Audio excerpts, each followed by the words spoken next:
Well, hello, everybody. Hope y'all are doing well. It is an honor to be here. I'm a little bit in a bad mood, though, and I need to explain why. Originally from Memphis, Tennessee, but I've spent the last 8 days anchoring in New York City on Newsmax, which has been great news. But I have to tell you, I haven't had a biscuit or a glass of sweet tea in all that time. So I will marry the first woman who brings a jug of sweet tea right up here to the plant right now. You know, there's something very interesting about our national anthem. Do you realize that our national anthem is the only anthem in the entire world that actually asks a question? You know, Ronald Reagan pointed that out in a speech many years ago. Does that flag still wave o'er the land of the free and the home of the brave?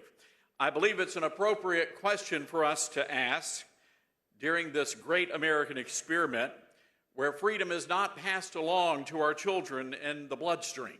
Every generation must answer the call. And what strange times we live in. We've gone from the greatest generation to the entitlement generation. We've gone from John Wayne to men who exfoliate and wear Spanx. The newly crowned Miss San Francisco is a man. Imagine that. The most attractive woman in the Bay Area has a 5 o'clock shadow and hairy legs. And we've gone from Matlock to Merrick Garland. We now live in a police state, a banana republic, where the ruling class jails its political and cultural enemies while turning a blind eye to the criminal enterprise of its own. Hillary Clinton and her minions destroyed emails with hammers and bleach bit. Joe Biden hid an untold number of classified documents in his home, his garage, and even Chinatown. Both should be doing a hard time in a federal pen, and so should Hunter. But instead, the Justice Department targets President Trump. They target America First conservatives. They target law-abiding gun owners, Christians. Antifa burns down city blocks without fear of prosecution. Meanwhile, the FBI, they're staging guns-drawn, pre-dawn raids on the homes of pro-life leaders. Black Lives Matter, they clash with police, no charges filed, while the FBI knocks on the doors of parents who complain at school board meetings. This is what the weaponization of the federal government looks like. You know, President Trump could literally spend the rest of his life in jail for the crime of what? Beating Hillary Clinton. Meanwhile, Hunter Biden is a free man cleared by the feds to strip buck naked, smoke crack, and cavort with prostitutes. But the greatest threat to our nation is this effort to fundamentally transform the American family. Every one of our beloved institutions right now has been targeted by the sex and the gender revolutionaries. The other day, President Biden invited thousands of people to the White House for his gay palooza.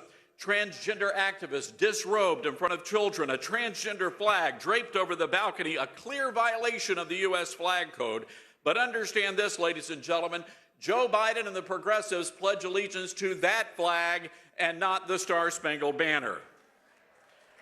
It was John Adams, our second president, said our Constitution is wholly inadequate for anyone other than a moral and religious people. So when you take God out of our founding documents, you get chaos in the culture. And that's what's happening in America. You take away the nation's moral foundation, and you wind up with pronoun-confused soy boys running around buck naked on the lawn of the White House, and nobody wants to see that America. It really is the culture war battle of our generation. And now the nation is at a moral tipping point. Now, I believe the average gay person in America just wants to live their life, cling to the American dream. I respect that. You do you. But live and let live is no longer relevant in our society. What's happening today is not about tolerance. It's about assimilation, and resistance to that is futile. If you believe in the biblical definition of marriage, you're labeled a homophobe. If you believe that it's wrong for boys to be in the girls' locker room, you're transphobic. Just ask Riley Gaines.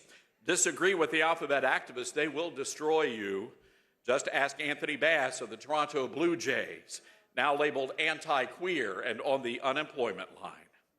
Oh, their jihad is being waged all over our great nation, from the White House to the church house, and soon, ladies and gentlemen, to our house. Just yesterday in New York City, dozens of activists marched in the streets chanting, "We're coming for your children." It's trending today on Twitter. All that to say, get ready, America, and be prepared for the knock on your door. Be prepared to give an answer when Joe Biden demands to know, do you pledge allegiance to that rainbow flag, or do you pledge allegiance to Old Glory? And I ask you, my fellow patriots, where does your allegiance lie? Are we one nation under God, or one nation under the heathen Democrats? Are we one nation under God, or one nation under the pro-down, confused progressives? I believe the time for choosing is now. So I leave you with these words from the great hymn writer. Rise up, O men of God. Rise up, O women of God. Take your place in the public square. March to the ballot box on Election Day. Cast your ballot for the man who will make America great again. And together, let us answer Francis Scott Key's question of the ages. Yes, we can see by the dawn's early light those broad stripes and those bright stars. They made it through the perilous fight, and oh, they are gallantly streaming from the lakes of Minnesota to the hills of Tennessee. Yes, by God's good grace, the flag still waves over the land of the free and the home of the brave. God bless you all.